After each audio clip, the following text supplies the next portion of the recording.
final vote has been set up on contentious legislation to decriminalise abortion in New South Wales after changes addressing late-term terminations have been agreed to in the state's upper house. The bill sailed through the Legislative Council, 26 votes to 14, after a marathon, 40-hour debate. The amendments ensure abortions after 22 weeks can only be carried out if there's a serious danger to the mother's physical or mental health. The change is expected to keep Rebel Liberal MP Tanya Davies on the side of the government. She had threatened to rob the Premier of her slim governing majority by defecting to the crossbench if her concerns weren't addressed. Joining me now, Deputy New South Wales Premier and Nationals leader John Barilaro. John, good morning to you. Thanks very much for joining us this morning. So, is the end in sight? Is it expected to pass the lower house today, or will it pass?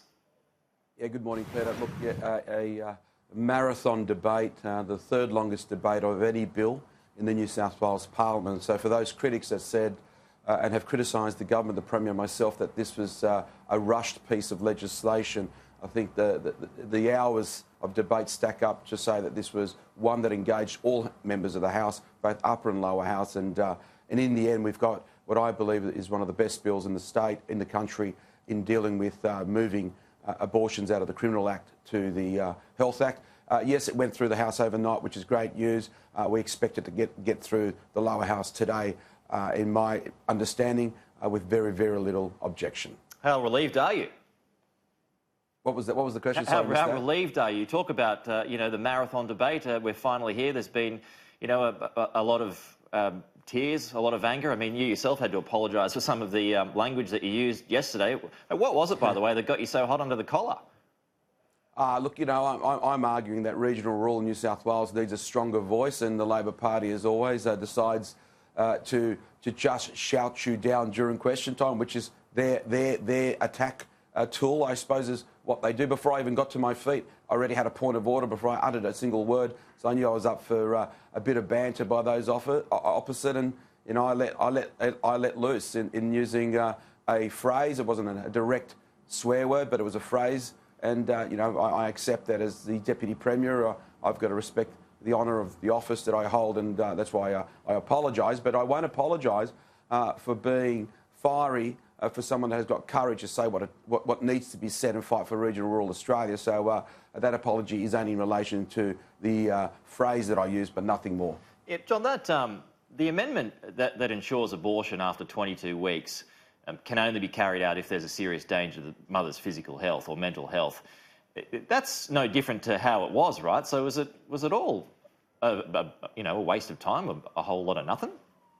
Well, we've probably had to change a few words to get greater clarity, where those members have thought that we weren't doing enough post 22 weeks. But, they wanted greater clarity. That was what it was about. And Peter, to that point, I mean, even the issue around gender selection, if you look at the amendment in the lower house by the member for Port Macquarie, Leslie Williams, it's what we've approved in the upper house. Again, just clarifying what we had already done in the lower house. But unfortunately, perception trumped fact. The fear and the scaremongering began, the campaign began, and before we knew it, we were behind the eight ball and we weren't able to get our message across. But look, done and dusted, respect to all sides of the debate. I've always said that from the outset. Now we get on with it, and no woman in this state should be treated as a criminal because she chooses to have an abortion. How does the government get on with the job now? There had been a lot of friction, particularly with the two Rebel MPs. So when everything's said and done, how does the government move forward, in a nice and easy manner? Yeah, look, one of the things that Gladys does really well as Premier and as leader of the Liberal Party is how she brings people back together. And, look, it's been a tough period. No one's going to hide from that. I'm not going to mince my words. But the reality here is that, strong leadership through what is a difficult bill and a difficult issue. I think Gladys has come out the other end stronger. I know that others will say this is her leadership. I actually see the opposite. I work with her each and every day. The parties are united. We have our joint party room meetings every week when we're sitting in Parliament. They're united. We're actually focused on the stuff that matters. Right to farm legislation entering the House this week, protecting our farmers from vegan trespassers. Of course, the drought is at the heart of everything we do, and we're now focused on building some dams in this state. Yeah, well, let's get on to that now. Scott Morrison has indicated that once he returns from his trip to the US, that he's going to get out there and talk to the people. I think the Treasurer, Josh Frydenberg, has plans to do that as well. What realistically can be achieved, and is it too late considering that the drought is biting so hard at the moment? Well, it's never too late. You know, we should have learned from the Millennium Drought that we needed to build greater storage and more storage for those times it rains. In 2016, we had floods in this state. All our storage was full. In 2019, they're almost empty. It just shows you the extremes that we'll have, long, dry periods, but we're also going to have intense wet periods. So building dams has to be on the agenda. There's also a whole heap of emergency water infrastructure that is being built as we speak, so communities don't run out of water.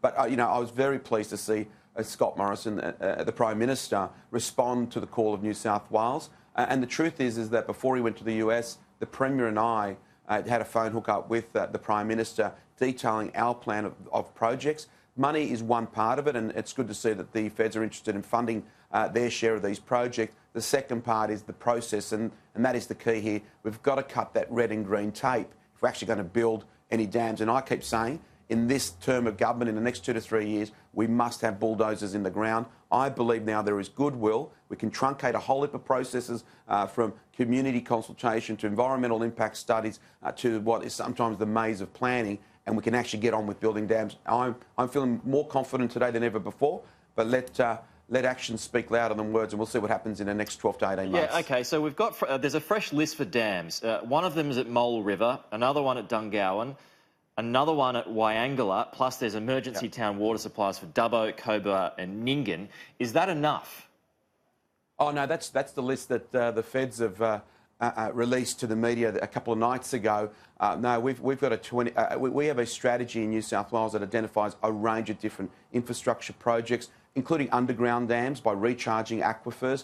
But, that list, if co-funded with the federal government, we would absolutely welcome, because it does actually allow us then to get on with the other projects from a state perspective as well. That list, I think, is in the vicinity of $2.5 billion worth of infrastructure. If the feds want to come to the table on that, which they've indicated they will, that unlocks more funding from the state perspective to focus on those other communities. And we're looking at projects right across the state, from bores, upgrade of weirs, and of course raising of existing dam walls in places like Malpas Dam at Armidale, where we know they've only got about 12 months water storage. This is about securing water security or water for the future. But in the medium and the short term, we are funding bores and working with local government to identify other water sources so that communities don't run out of water now.